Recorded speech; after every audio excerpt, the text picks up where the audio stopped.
Everyone, हम IAS 16 property plan and equipment का accounting standard देख रहे थे और आज की इस लेक्चर में हमने प्रॉपर्टी प्लान एंड इक्विपमेंट का इनिशियल मेजरमेंट देखना है कि जब आप प्रॉपर्टी प्लान एंड इक्विपमेंट को इनिशियली अपनी फाइनेंशियल स्टेटमेंट्स में रिकॉग्नाइज करोगे तो इनिशियल रिकॉग्निशन के वक्त इनिशियल मेजरमेंट किस अमाउंट पे होगी, यानी कि सबसे पहले प्रॉपर्टी प्लान एंड इक्विपमेंट को किस अमाउंट पे रिकॉर्ड किया जाएगा। अब प्रॉपर्टी प्लान एंड इक्विपमेंट का स्टैंडर्ड ये कहता है कि हमने प्रॉपर्टी प्लान एंड इक्विपमेंट को इनिशियली मेजर करना है कॉस्ट पे, और कॉस्ट के तीन एलिमेंट्स हैं। Number one purchase price, number two directly attributable cost and number three dismantling cost. I16 के हिसाब से प्रॉपर्टी प्लान एंड इक्विपमेंट की इनिशियल मेजरमेंट होगी कॉस्ट पे, और कॉस्ट के अंदर ये तीन चीजें शामिल होंगी, purchase price, directly attributable cost and dismantling cost. तो सबसे पहले हम बात करते हैं परचेज प्राइस की। परचेज प्राइस का मतलब है कि प्रॉपर्टी प्लान एंड इक्विपमेंट को परचेज करने के लिए आप जो भी कॉस्ट इनकर करते हो, जो भी आपने एक एसेट को बाय करने के लिए प्राइस पे की, this is called purchase price. लेकिन अगर आपने एक एसेट को बाय करने के साथ साथ कोई रिफंडेबल टैक्सेस एंड ड्यूटीज पे किए हैं, आपने वेंडर से कोई ट्रेड डिस्काउंट एग्री किया है, तो रिफंडेबल टैक्सेस एंड ड्यूटीज और ट्रेड डिस्काउंट को हम प्रॉपर्टी प्लान एंड इक्विपमेंट की कॉस्ट का पार्ट नहीं बनाएंगे। लेकिन अगर आपने प्रॉपर्टी प्लान एंड इक्विपमेंट की परचेज प्राइस के साथ साथ कोई non refundable taxes and duties दी है, कोई कस्टम ड्यूटी दी है, तो non refundable taxes and duties को आप परचेज प्राइस का पार्ट बना रहे होंगे। तो सबसे पहला एलिमेंट है हमारे पास कॉस्ट का परचेज प्राइस, यानी कि एक एसेट को बाय करने के लिए आपने क्या प्राइस पे की है। परचेज प्राइस में अगर आपने कोई रिफंडेबल टैक्सेस एंड ड्यूटीज पे की है, वेंडर्स के साथ कोई सेटलमेंट डिस्काउंट वगैरह एग्री करवाया है, नेगोशिएट करवाया है, तो रिफंडेबल टैक्सेस एंड ड्यूटीज और ट्रेड डिस्काउंट को हम कॉस्ट का पार्ट नहीं बनाएंगे। लेकिन अगर परचेज प्राइस में कोई non refundable taxes and duties हैं, कोई कस्टम ड्यूटी वगैरह है, तो non refundable taxes and duties को आप एसेट की कॉस्ट का पार्ट बना रहे होंगे। इसके बाद हमारे पास कॉस्ट का सेकंड इंपॉर्टेंट एलिमेंट है directly attributable cost. Directly attributable cost का मतलब है कि any cost that is directly attributable, that is directly related to bringing the asset to the location and condition necessary for it to be capable of operating in the manner intended by the management. यानी कि आसान अल्फाजों में directly attributable cost में हर वो cost शामिल होगी जो कि एक एसेट को डिजायर्ड लोकेशन और डिजायर्ड कंडीशन में लाने के लिए जरूरी है ताकि वो मैनेजमेंट की इंटेंशन के हिसाब से इस्तेमाल हो सके। डायरेक्टली एट्रीब्यूटेबल कॉस्ट में हम हर वो कॉस्ट शामिल करेंगे जो कि एक एसेट को डिजायर्ड लोकेशन और एक डिजायर्ड कंडीशन में लाने के लिए जरूरी थी ताकि उसे मैनेजमेंट की इंटेंशन के हिसाब से इस्तेमाल किया जा सके। फॉर एग्जाम्पल कि अगर आप कोई एसेट खुद कंस्ट्रक्ट करवाते हो, तो जो भी आपने अपने एम्प्लॉइज या लेबर्स को सैलरीज पे की, वेजेस पे की, जो भी आपकी कंस्ट्रक्शन से रिलेटेड लेबर कॉस्ट है, ये आपके एसेट की कॉस्ट का पार्ट बन रही होगी। फॉर एग्जाम्पल कि अगर आप कोई एसेट परचेज करते हो किसी वेंडर से, तो आप उस वेंडर से उस एसेट को अपने प्रेमिसेस तक डिलीवर करवाओगे, तो इस पे कोई ना कोई डिलीवरी या ट्रांसपोर्टेशन कॉस्ट आ रही होगी, तो ये डिलीवरी या ट्रांसपोर्टेशन कॉस्ट भी डायरेक्टली एट्रीब्यूटेबल कॉस्ट बनकर कैपिटलाइज होगी। एट टाइम्स ऐसा होता है कि आप कोई प्लांट एंड मशीनरी या कोई एसेट कहीं से इंपोर्ट करवा रहे हो, तो इंपोर्ट में जो ट्रांसपोर्टेशन कॉस्ट लगती है, जो लॉजिस्टिक कॉस्ट लगती है, ये ट्रांसपोर्टेशन कॉस्ट भी कैपिटलाइज होगी। और अगर आपने इस ट्रांसपोर्टेशन के प्रोसेस में कोई इंश्योरेंस करवाई है, जिसे हम प्रैक्टिकली ट्रांसपोर्ट इंश्योरेंस कहते हैं, इस इंश्योरेंस कॉस्ट को भी हम कैपिटलाइज कर रहे होंगे।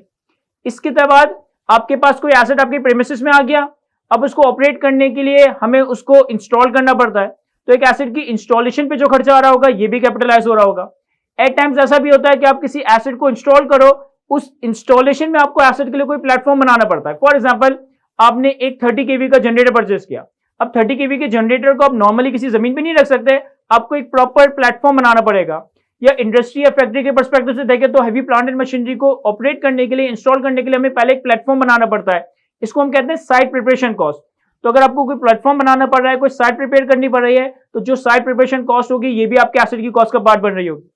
फिर इसी तरीके से एट टाइम्स हम एक एसेट को कमर्शियल प्रोडक्शन के लिए इस्तेमाल करें, उससे पहले हमें उसका ट्रायल रन करना पड़ता है, उसकी टेस्टिंग करनी पड़ती है। फॉर एग्जाम्पल कि आपने एक मशीनरी खरीदी, जो कि मशीनरी जो है कोई गुड्स प्रोड्यूस कर रही होगी, कोई गुड्स मैन्युफैक्चर कर रही होगी। अब आप अपनी इस मशीनरी से कमर्शियली गुड्स प्रोड्यूस करो, उससे पहले उसका एक ट्रायल रन करते हो कि क्या ये हमारी मर्जी की, क्या ये हमारी क्वालिटी की, क्या ये हमारी क्वांटिटी के गुड्स प्रोड्यूस कर पा रही है या नहीं। तो उस टेस्टिंग में, उस ट्रायल रन में जो भी खर्चा आ रहा होगा, ये भी एसेट को कॉस्ट का पार्ट बन रहा होगा। अच्छा, ऐसा भी हो सकता है कि आपने कोई मशीनरी, प्लांट एंड मशीनरी खरीदी, उसको ट्रायल रन किया, उसका टेस्टिंग किया कि ये ऑपरेट कर रही है प्रॉपरली, जो प्रोडक्ट हम बनाना चाह रहे हैं उस क्वालिटी की, उस क्वांटिटी की प्रोडक्ट बना रही है। तो जितना भी टेस्टिंग में, जितना भी ट्रायल प्रोडक्शन में खर्चा आया, ये आप एसेट की कॉस्ट में कैपिटलाइज करोगे। और इसके अलावा एक एसेट से पर्टेनिंग हमारे कोई लीगल या प्रोफेशनल चार्जेस हो सकते हैं, कोई टेक्नीशियन की फी हो सकती है, कोई इलेक्ट्रिशियन की फी हो सकती है। इन शॉर्ट हर वो खर्चा जो कि एक एसेट को डिजायर्ड कंडीशन और डिजायर्ड लोकेशन पे लाने के लिए जरूरी है ताकि इसकी मैनेजमेंट के हिसाब से इस्तेमाल किया जा सके, सर ये सारा खर्चा डायरेक्टली एट्रिब्यूटेबल कॉस्ट कहलाया जाएगा और इसे हम एसेट की कॉस्ट में कैपिटलाइज कर रहे होंगे। इसमें आपके पास ट्रांसपोर्टेशन कॉस्ट आ रही होगी, इसमें आपके पास इंश्योरेंस ड्यूरिंग ट्रांसपोर्टेशन आ रही होगी, इसमें आपके पास प्लेटफॉर्म या साइट प्रिपरेशन कॉस्ट आ रही होगी, इसमें आपके पास इंस्टॉलेशन कॉस्ट आ रही होगी, इसमें आपके पास टेस्टिंग कॉस्ट, इसमें आपके पास प्रोफेशनल टैक्सेस या प्रोफेशनल और लीगल चार्जेस वगैरह आ रहे होंगे। ये सारी चीजें जो कि प्रैक्टिकली एक एसेट से पर्टेनिंग डायरेक्टली एट्रिब्यूटेबल कॉस्ट हो सकती है। और इसके बाद हमारे पास कॉस्ट का तीसरा मेजर एलिमेंट है डिसमेंटलिंग कॉस्ट। अब ये डिसमेंटलिंग कॉस्ट क्या है? देखिए, एट टाइम्स क्या होता है कि आपने कोई प्लांट लगाना है, आपने कोई प्लांट एंड मशीनरी इंस्टॉल करनी है, तो जब आप कोई प्लांट या प्लांट एंड मशीनरी वगैरह इंस्टॉल करते हो तो आपने गवर्नमेंट अथॉरिटी से, गवर्नमेंट रेगुलेटरी अथॉरिटी से एक परमिशन लेनी है। अब फॉर एग्जांपल कि मैं एक प्लांट लगाने जा रहा हूं, मैं गवर्नमेंट से परमिशन लेने गया कि भाई मुझे फला एरिया में एक प्लांट लगाना है जो कि XYZ गुड्स प्रोड्यूस करेगा। गवर्नमेंट ने मुझसे कहा कि आप ये प्लांट यहां लगाओगे तो आप वहां के माहौल को गंदा करोगे।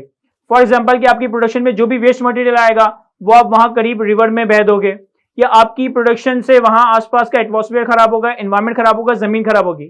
तो हम आपको परमिशन तो दे रहे हैं, लेकिन इस कंडीशन पे दे रहे हैं कि 5 साल बाद, 10 साल बाद, 15 साल बाद, 12 साल बाद जब भी आप अपना प्लांट यहां से खत्म करोगे ना, तो आपने इस जगह को प्रॉपर्ली साफ सफाई करनी है, आपने इस जगह को ओरिजिनल कंडीशन में लेकर आना है। इसे हम कहते हैं dismantling cost and restoring the site into original condition. यानी कि फॉर एग्जांपल अगर मैं एक प्लांट इंस्टॉल कर रहा हूं तो मैं वहां पे खड्डा भी खोद रहा हूं, वहां के माहौल को भी गंदा कर रहा हूं, वहां पे डिस्पोजल भी क्रिएट कर रहा हूं, वहां के लोगों को भी थोड़ा बहुत परेशान कर रहा हूं। अब गवर्नमेंट ने मुझे परमिशन तो दी, लेकिन गवर्नमेंट ने परमिशन दी इस कंडीशन पे कि अभी आप प्लांट लगा लें, आप यहाँ पे जो भी चीजें खराब करें खराब करते रहें, लेकिन 5 साल बाद, 10 साल बाद, 20 साल बाद जब भी आप ये प्लांट खत्म करेंगे तो आपकी जिम्मेदारी है कि आपने इस प्लांट को यहां से डिसमेंटल करना है, यानी कि उखाड़ना है, और इस जगह को दोबारा से ओरिजिनल फॉर्म में, ओरिजिनल कंडीशन में रिस्टोर करना है। तो अगर एक एसेट को इंस्टॉल करते वक्त, एक एसेट को यूज करते वक्त मेरे ऊपर ये ऑब्लिगेशन, मेरे ऊपर ये जिम्मेदारी आती है कि मैंने उस जगह को डिसमेंटल करना है, उस जगह को ओरिजिनल कंडीशन में वापस लेकर आना है, तो जितना भी डिसमेंटलिंग और रिस्टोरेशन पे फ्यूचर में खर्चा होना है, उस फ्यूचर के खर्चे की मैं डे 1 पे प्रेजेंट वैल्यू निकालूंगा, डिस्काउंटिंग करूंगा, और जो भी डे 1 पे प्रेजेंट वैल्यू और डिस्काउंटेड वैल्यू आएगी, इसे भी हम कॉस्ट का पार्ट बना रहे होंगे, इसे भी हम कॉस्ट में कैपिटलाइज कर रहे होंगे। तो प्रॉपर्टी प्लांट एंड इक्विपमेंट की कॉस्ट के 3 एलिमेंट्स हैं। Number 1 purchase price. Purchase price में एक एसेट को परचेज करने के लिए आपने जो प्राइस पे की, अगर एसेट की परचेज प्राइस में आपने कोई रिफंडेबल टैक्सेस एंड ड्यूटीज पे किए हैं, आपने कोई ट्रेड डिस्काउंट एग्री या नेगोशिएट किया है, इसे आप एसेट की कॉस्ट का पार्ट नहीं बनाओगे। लेकिन अगर आपने कोई नॉन रिफंडेबल टैक्सेस पे किए हैं, कोई कस्टम ड्यूटी, कोई इंपोर्ट ड्यूटी वगैरह पे की है, इसे आप एसेट की कॉस्ट का पार्ट बनाओगे।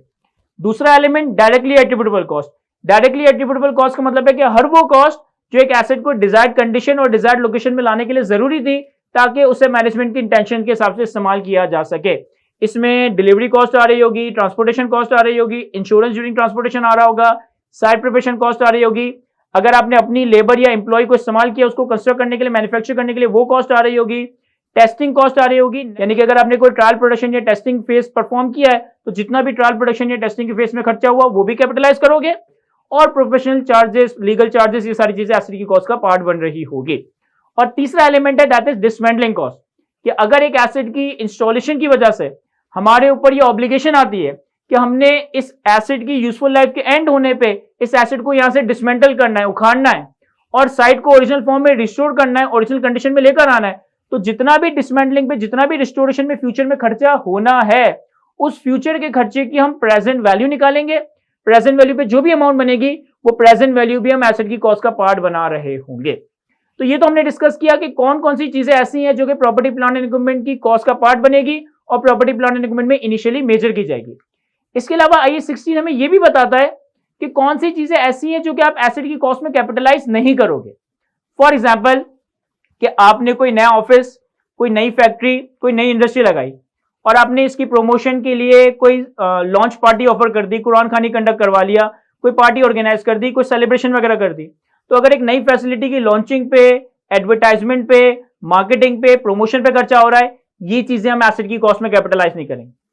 फॉर एग्जाम्पल कि आप किसी नए एरिया में, किसी नई जुरिस्डिक्शन में अपना बिजनेस लेकर जा रहे हो, तो वहां के कस्टमर्स को अट्रैक्ट करने के लिए, वहां के वेंडर्स को अट्रैक्ट करने के लिए आपने सैंपल्स के तौर पे अपने प्रोडक्ट डिस्ट्रीब्यूट किए, आपने कस्टमर्स रिलेशनशिप बिल्ड करने के लिए एंटरटेनमेंट वगैरह पे खर्चा किया, फूड वगैरह पे खर्चा किया, ये चीजें आप एसेट की कॉस्ट में कैपिटलाइज नहीं करोगे। इसी तरीके से जब आप किसी नए एनवायरमेंट में या किसी नए बिजनेस में एंटर होते हो तो आप अपनी स्टाफ की भी ट्रेनिंग्स वगैरह कंडक्ट करवाते हो, तो स्टाफ ट्रेनिंग वगैरह पे जो खर्चा हुआ, अपने स्टाफ को काम सिखाया उस पर जो खर्चा हुआ, ये सारी चीजें आपके एसेट की कॉस्ट का पार्ट नहीं बन रही होगी। इसी तरीके से एक एसेट की इंस्टॉलेशन में कोई एबनॉर्मल नेचर का खर्चा हो जाता है, खुदा ना खास्ता कोई एक्सीडेंट हो जाता है, कोई मिसअप हो जाता है, कोई इस तरह की एबनॉर्मल इवेंट अराइज हो जाता है, तो जो भी ये एबनॉर्मल लॉस वगैरह होगा इसे भी हम एसेट की कॉस्ट का पार्ट नहीं बना रहे होंगे। और इसके अलावा हमारे जितने जनरल एडमिन और जनरल ओवरहेड्स होंगे, इन चीजों को हम एसेट की कॉस्ट का पार्ट नहीं बना रहे होंगे। तो फिर वो cost of opening a new facility हो, कॉस्ट ऑफ प्रमोशन और एडवर्टाइजमेंट हो, cost of doing business in the new area हो जिसमें हमारी स्टाफ ट्रेनिंग की कॉस्ट आ रही होगी, या हमारे एडमिन और जनरल ओवरहेड्स वगैरह हो, ये सारी चीजें आप एसेट की कॉस्ट का पार्ट नहीं बना रहे होंगे। एसेट को हमने ओरिजिनली रिकॉर्ड करना है कॉस्ट पे, कॉस्ट के 3 elements, purchase price, directly attributable cost और डिसमेंटलिंग कॉस्ट। कुछ चीजें हम एसेट की कॉस्ट में कैपिटलाइज नहीं करेंगे, नई फैसिलिटी को ऑपरेट करने, लॉन्च करने की, ओपन करने की कॉस्ट, नए प्रोडक्ट या नई सर्विसेज को इंट्रोड्यूस करने की cost, customer relationship, customer attract करने के लिए कोई प्रमोशन मार्केटिंग पे खर्चा किया जा रहा है, स्टाफ को ट्रेनिंग पे कोई खर्चा किया जा रहा है, एडमिनिस्ट्रेटिव नेचर का, जनरल ओवरहेड्स नेचर का खर्चा किया जा रहा है, ये चीजें हम एसेट की कॉस्ट का पार्ट बनाकर कैपिटलाइज नहीं कर रहे होंगे। इसके बाद I16 में कॉन्सेप्ट है that is called deferred payment. देखिए, आम हालात में अगर आप कोई एसेट बाय करते हो और सामने वाला वेंडर आपको 2 हफ्ते, 3 हफ्ते, 1 महीने, 2 महीने, 3 महीने, इवन 6 महीने का क्रेडिट टर्म दे देता है कि आप हमसे ये एसेट लेके चले जाएं, मुझे 2 हफ्ते बाद पे कर दीजिएगा, आप हमसे ये एसेट लेके चले जाएं, मुझे 2 महीने बाद पे कर दीजिएगा, आप हमसे ये एसेट लेकर चले जाएं, मुझे 4 महीने बाद पे कर दीजिएगा। तो अगर आप कोई एसेट क्रेडिट पे एक्वायर कर रहे हो, उधारी पे एक्वायर कर रहे हो, और आपके क्रेडिट टर्म्स नॉर्मल टर्म्स हैं, 2 महीने, 4 महीने, 6 महीने तक के टर्म्स हैं, तो फिर जिस प्राइस पे आपने एक्वायर किया उसी प्राइस पे आपने उसे रिकॉर्ड करना है। लेकिन अगर आप एक एसेट एक्वायर कर रहे हो डेफर्ड पेमेंट पे, फॉर एग्जांपल आज मैंने कोई एसेट एक्वायर किया, मुझे इसकी पेमेंट करनी है 2 साल के बाद, आज मैंने कोई एसेट एक्वायर किया, मुझे इसकी पेमेंट करनी है 3 साल के बाद, तो अगर मैं कोई आज एसेट एक्वायर कर रहा हूं जिसकी अगेंस्ट मुझे डेफर्ड क्रेडिट टर्म्स दी जा रही है, मुझे 2 साल बाद, 3 साल बाद या 5 साल बाद पेमेंट करनी है, तो जो 2 साल बाद, 3 साल बाद, 5 साल बाद मैं पे करूंगा, उस पेमेंट पे मैं अपने एसेट को रिकॉर्ड नहीं करूंगा, बल्कि मैं अपने एसेट की कैश प्राइस इक्विवेलेंट कैलकुलेट करूंगा कि अगर ये एसेट मैंने कैश पे खरीदा होता तो इसकी क्या प्राइस होती। या तो आपके पास कैश प्राइस डायरेक्टली अवेलेबल होगी, फॉर एग्जांपल आपसे कहता है कि भाई हमने एक फर्नीचर खरीदा, आज अगर हम इस फर्नीचर की पेमेंट करते तो 1 लाख होती, हमने अपने वेंडर से ये कहा कि हम आपको 2 साल बाद पेमेंट करेंगे, तो उसने हमें 1,20,000 की दिया है, तो अब इसे मैं 1,20,000 में रिकॉर्ड नहीं करूंगा, बल्कि आज जो इसकी कैश प्राइस है 1 लाख, इस 1 लाख की वैल्यू पे रिकॉर्ड कर रहा हूं। और अगर आपको कैश प्राइस डे 1 पे इक्विवेलेंट एग्जामिनर नहीं बताता, आपके सिनेरियो में गिवन नहीं है, तो फिर जो भी आपकी फ्यूचर पेमेंट है, जो भी आपकी डेफर्ड पेमेंट है, उसे आप कंपनी के अप्रोप्रिएट डिस्काउंट रेट से डिस्काउंट करोगे। जो भी आपने फ्यूचर में पेमेंट करनी है, जो भी आपने फ्यूचर में डेफर्ड पेमेंट करनी है, उसकी आप कंपनी के डिस्काउंट रेट से प्रेजेंट वैल्यू निकालोगे, और प्रेजेंट वैल्यू इक्विवेलेंट आप अपने एसेट की कॉस्ट रिकॉग्नाइज कर रहे होंगे। तो आम हालात में अगर आप कोई एसेट कैश पे बाय करते हो, अगर आप कोई एसेट नॉर्मल क्रेडिट टर्म्स पे बाय करते हो, तो जो भी इसकी प्राइस है ये एसेट की कॉस्ट का पार्ट बनेगी। लेकिन अगर आपको डेफर्ड पेमेंट का ऑप्शन दिया जाता है, आपको 1 साल से ज्यादा का क्रेडिट पीरियड दिया जाता है, तो जो भी हमारी डेफर्ड पेमेंट होगी उसकी या तो हम प्रेजेंट वैल्यू वर्कआउट करके एसेट को रिकॉर्ड करेंगे, या फिर अपने एसेट की इक्विवेलेंट कैश प्राइस डिटरमाइन करके अपने एसेट को रिकॉग्नाइज कर रहे होंगे। तो आज की इस लेक्चर में हमने प्रॉपर्टी प्लांट एंड इक्विपमेंट की इनिशियल मेजरमेंट डिस्कस की। इनिशियल मेजरमेंट कॉस्ट पे होगी, कॉस्ट के 3 elements, number 1 purchase price, number 2 directly attributable cost, and number 3 dismantling cost. तो आई होप कि इस लेक्चर में इनिशियल मेजरमेंट के हवाले से सारी चीजें मैं आपको अच्छे से एक्सप्लेन कर सका हूं। आज की इस गुफ्तगू को यहीं तक रखते हैं। Thank you.